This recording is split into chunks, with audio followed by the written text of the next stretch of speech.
How to start an export business in India. Meet Nico. She lives in a region where there are a lot of coconut plantations. A friend of hers, living in the Middle East, suggests that there might be a demand for coconut products there. The friend would help in getting the orders, but before that, she would have to set up a trade business so that she can execute the export orders.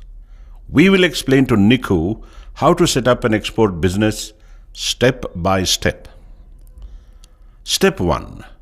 First, Nico must choose the nature of her business entity, either proprietorship, partnership, limited liability partnership, limited company, one-person company, trust, registered society, HUF.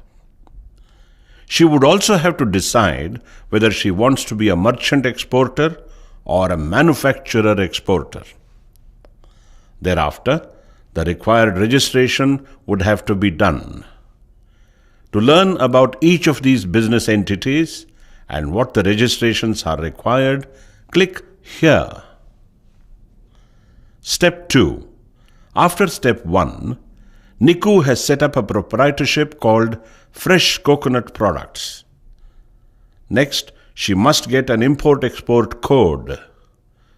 She needs an IEC because, as per the FTDR Act of Government of India, no person shall make any import or export except under an importer-exporter code.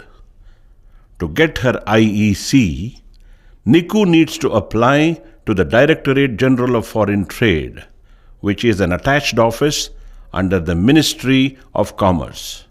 The application may be made online on http://www.dgft.gov.in for a fees of 500 rupees.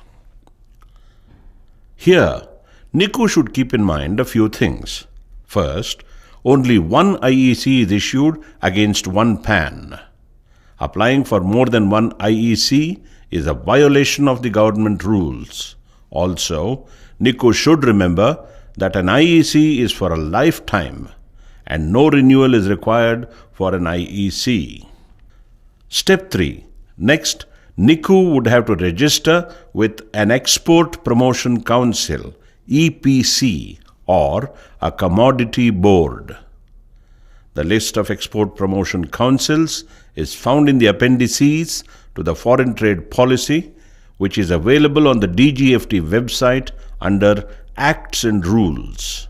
Since Nico wants to export coconut products, she would have to register with Coconut Development Board, which is the EPC for all coconut products other than those made from coconut husk and fiber.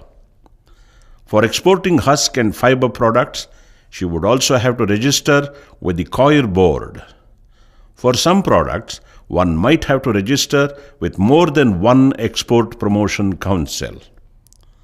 Step 4. Next, Nico needs to identify the inspection certificates required for exporting her coconut products. The Export Quality Control and Inspection Act 1963 provide for the sound development of the export trade of India through quality control and inspection. The Export Inspection Council of India would help in identifying the inspection certificates required for the given product. Now, Nico has the groundwork prepared for starting her export business. However, this does not end here.